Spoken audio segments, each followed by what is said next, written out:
अक्सर जब राजनीति की बात होती है ना, तो लोग इसे एक बहुत ही उबाऊ और धीमी प्रक्रिया मानते हैं। मतलब एक ऐसी प्रक्रिया जहां बदलाव बहुत धीरे धीरे आते हैं। हाँ बिल्कुल, जैसे जमीन के नीचे खिसक रही टेक्टोनिक प्लेट्स हों। सही कहा। सतह पर सब कुछ शांत लगता है। ऐसा लगता है कि पीढ़ियों तक एक ही पार्टी या एक ही विचारधारा हावी रहेगी। ये एक बहुत ही आम धारणा है। मतलब ऐसा लगता है कि राजनीतिक वफादारियां मानो पत्थर पर लिखी हों। हाँ, जो परिवार दशकों से एक पार्टी को वोट दे रहा है, वो आगे भी वैसा ही करेगा। ये बाहर से बहुत अनुमान लगाने योग्य लगता है। लेकिन फिर एक दिन अचानक वो टेक्टोनिक प्लेट्स आपस में टकराती हैं। और सतह पर एक राजनीतिक भूकंप आता है। बिल्कुल, एक ऐसा भूकंप जो सारे पुराने अनुमानों को, सारे समीकरणों को एक झटके में ध्वस्त कर देता है। और आज 4 मई 2026 को हम भारत के राजनीतिक परिदृश्य में एक ऐसे ही भारी बदलाव या कहें सीस्मिक शिफ्ट के बीच खड़े हैं, जो कि बहुत ही ऐतिहासिक है। हाँ, आज के इस गहन चर्चा में हमारा मिशन इसी बदलाव के केंद्र में जाना है।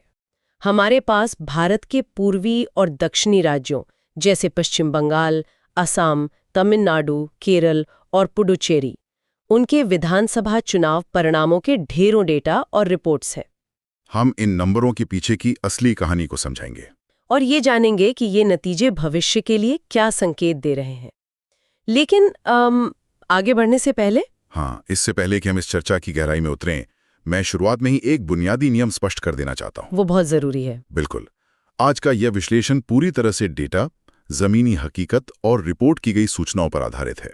हमारा उद्देश्य किसी भी वामपंथी मतलब लेफ्ट विंग या दक्षिणपंथी यानी राइट विंग विचारधारा का समर्थन करना बिल्कुल नहीं है। एकदम सही, हम किसी का पक्ष नहीं ले रहे हैं। हाँ, हम यहाँ सिर्फ एक निष्पक्ष विश्लेषक की भूमिका में हैं। जरूरी है।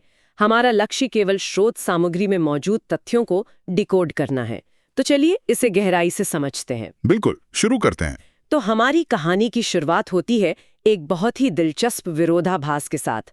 हम भारत के पूर्वी हिस्से की तरफ देखते हैं, जहां अगल बगल के 2 राज्यों में बिल्कुल अलग अलग कहानियां लिखी गई हैं। हाँ, एक तरफ एक बहुत बड़ी सत्ता उलट गई है, तो दूसरी तरफ सत्ता की सबसे बड़ी निरंतरता देखने को मिली है।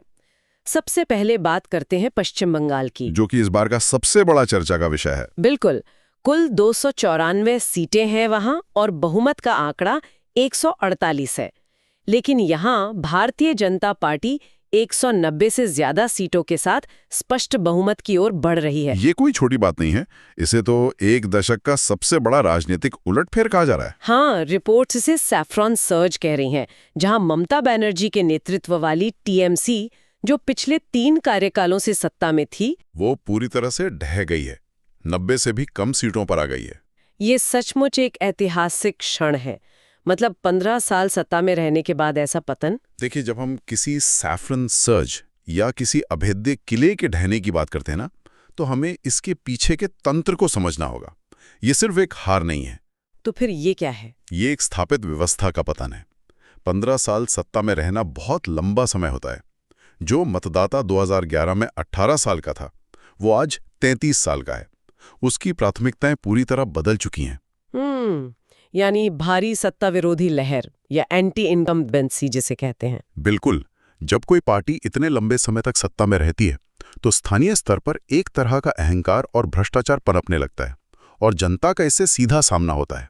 हाँ, और स्रोत दस्तावेजों में आंतरिक सुरक्षा के मुद्दों का भी बहुत जोर शोर से जिक्र किया गया है।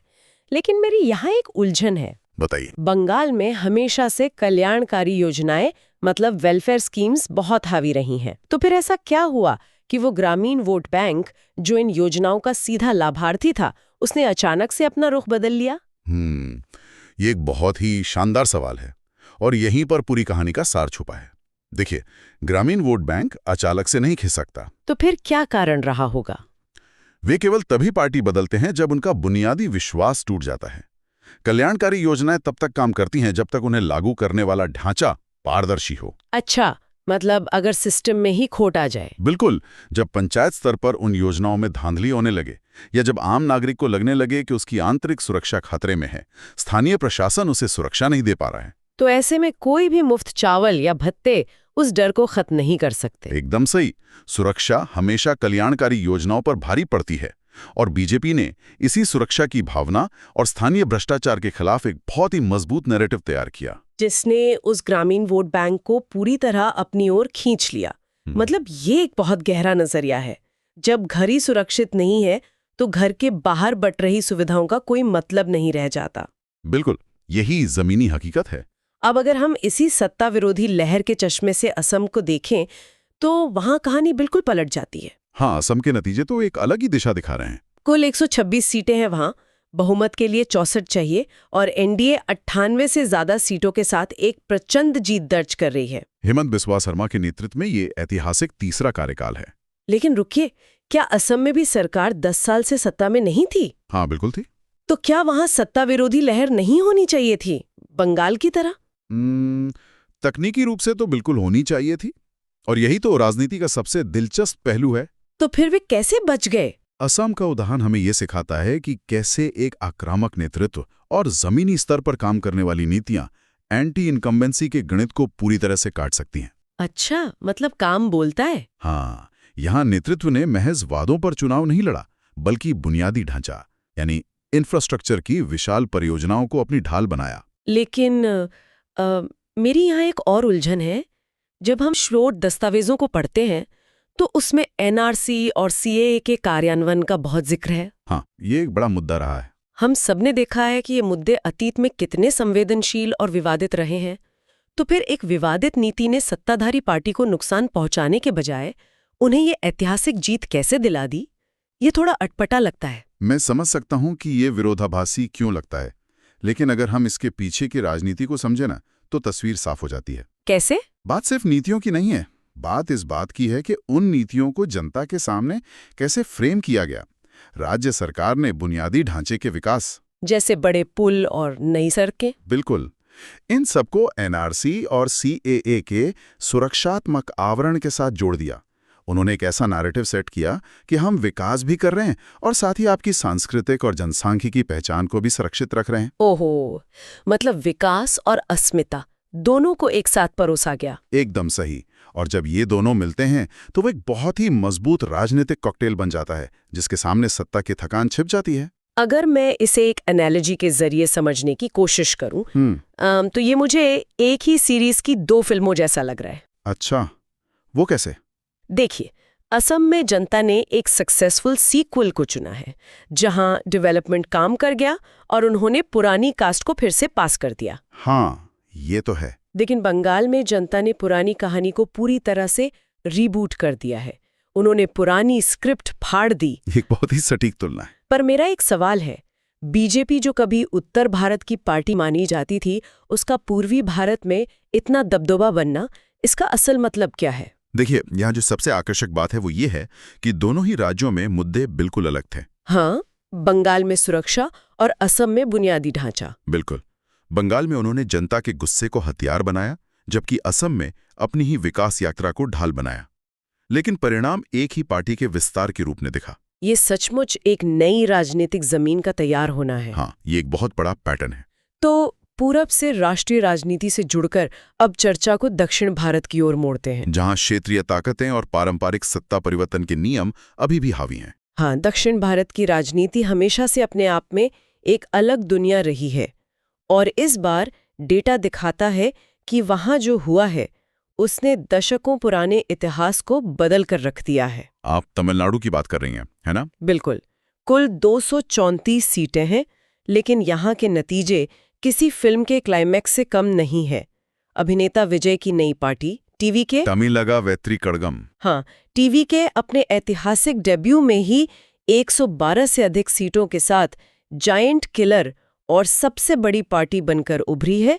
छोटे सहयोगियों के साथ वो सरकार बनाने की ओर है। ये सिर्फ एक जीत नहीं है, ये एक बहुत बड़ा राजनीतिक जलजला है। सच में इसने डीएमके और एआईडीएमके की पारंपरिक द्विदलीय यानी जो बाइनरी राजनीति थी उसे चकनाचूर कर दिया है। बिल्कुल। रिपोर्ट स्पष्ट रूप से बताती है कि राज्य का युवा वर्ग भारी संख्या में विजय की पार्टी की ओर मुड़ गया है। डीएमके को भारी झटका लगा है। इसे थलपति फैक्टर कहा जा रहा है। यहाँ बात बहुत दिलचस्प हो जाती है। मेरी एक शंका है। क्या? हम सब जानते हैं कि दक्षिण भारत में सिनेमा और राजनीति का बहुत पुराना रिश्ता है। लेकिन हमने ये भी देखा है कि हाल के वर्षों में कई बड़े सुपरस्टारों ने राजनीति में कदम रखा और वो सफल नहीं हो पाए। हाँ, ऐसे कई उदाहरण हैं। तो क्या तमिलनाडु में विजय की सफलता महज एक फिल्म स्टार के प्रति दीवानगी यानी स्टार पावर है, या ये पुरानी व्यवस्था के खिलाफ युवाओं की वास्तविक हताशा का परिणाम है? अगर इसे सिर्फ स्टारडम माना गया तो ये बहुत ही सतही विश्लेषण होगा।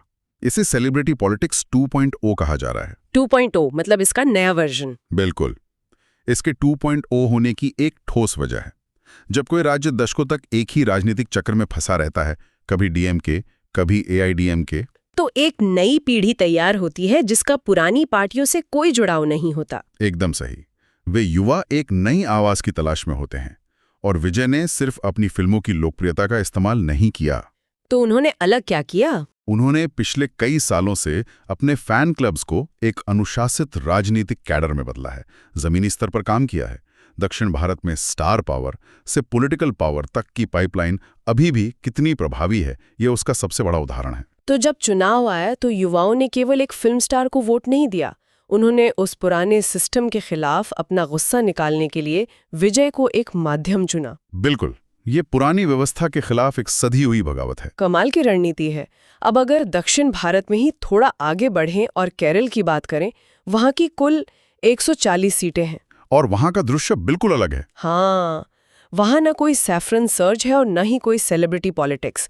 केरल ने अपनी हर 5 साल में सरकार बदलने की पेंडुलम परंपरा को कायम रखा है। हाँ, कांग्रेस के नेतृत्व वाले यूडीएफ ने 102 से ज्यादा सीटों के साथ सत्ता में वापसी की है। और पिनराई विजयन के एलडीएफ का तीसरी बार वापसी यानी ट्रिपल एंट्री का सपना टूट गया। केरल का ये चुनाव इस बात का स्पष्ट उदाहरण है कि जब अर्थव्यवस्था कमजोर होती है तो कोई भी पुरानी उपलब्धि काम नहीं आती। स्रोत भी यही बताते हैं।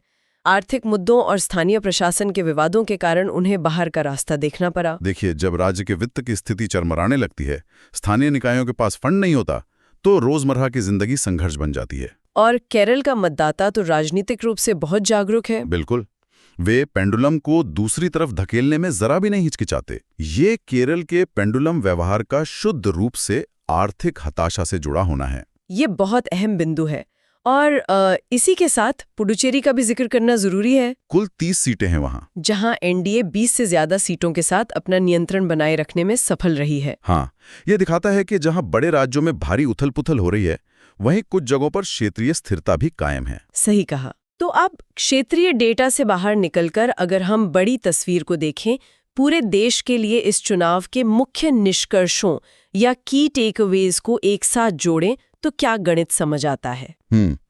अगर हम इसे बड़ी तस्वीर से जुड़ें तो एक चीज बहुत साफ है। असम को छोड़कर हर उस राज्य में सरकार बदल गई जहां मौजूदा सत्ताधारी 10 या उससे अधिक वर्षों से सत्ता में थे। मतलब सत्ता विरोधी लहर का एक बहुत ही कड़ा नियम लागू हुआ है। बिल्कुल। अगर मैं इसे कॉर्पोरेट दुनिया से जोड़ूं तो ये चुनाव एक परफॉर्मेंस रिव्यू की तरह है। हाँ, वो कैसे? जैसे एक लंबी जॉब में 10 साल बाद आपका कड़ा इवैल्यूएशन होता है। अगर आपका काम असम की तरह स्पष्ट है तो आपको प्रमोशन यानी तीसरा कार्यकाल मिलता है। बिल्कुल सही। लेकिन अगर आप बंगाल या केरल की तरह जनता की उम्मीदों पर खरे नहीं उतरते तो आपका कॉन्ट्रैक्ट रिन्यू नहीं होता, आपको बाहर कर दिया जाता है। ये बहुत ही सटीक उदाहरण है। श्रोताओं के लिए यह जानना बहुत जरूरी है कि आज की राजनीति कैसे काम कर रही है। हाँ, क्योंकि अब जानकारी सबके पास है। बिल्कुल, ये सिर्फ जीतने या हारने वालों के नाम याद रखने के बारे में नहीं है, ये समझने के बारे में है कि आज का मतदाता जवाबदेही चाहता है।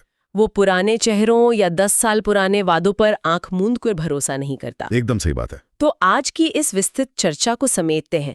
आज हमने देखा कि कैसे भारत के नक्शे पर पूरब में एक सैफरन सर्ज आया और एक विशाल सत्ता का पतन हुआ, और दक्षिण में टीवीके का उदय और केरल के पेंडुलम की वापसी को हमने समझा। बिल्कुल, ये सचमुच एक सीस्मिक शिफ्ट था। और अपनी बात को समाप्त करने से पहले मैं एक बार फिर ये स्पष्ट करना चाहूंगा कि चर्चा में सामने आए बिंदु केवल चुनावी डेटा और स्रोतों का प्रतिबिंब है। यह शो किसी भी राजनीतिक लहर का समर्थन नहीं करता है। हाँ, हमारा काम सिर्फ तथ्यों को सामने रखना है। अब जब हम बिल्कुल अंत में आ गए हैं तो श्रोताओं के लिए मैं एक ऐसा सवाल छोड़ना चाहती हूँ जो स्रोतों के आधार पर है लेकिन बहुत गहराई से सोचने पर मजबूर करेगा। वो क्या है? आज हमने देखा कि कैसे तमिलनाडु के युवाओं ने एक नए स्टार को चुनकर पुरानी पार्टियों को किनारे कर दिया और कैसे पूरब में ग्रामीण मतदाताओं ने एक नई राष्ट्रीय पार्टी पर भरोसा जताया। बिल्कुल, बहुत तेजी से बदलाव हुए हैं। सोचने वाली बात यह है कि जब क्षेत्रीय स्तर पर मतदाता इतनी तेजी से अपनी प्राथमिकताएं बदल सकते हैं,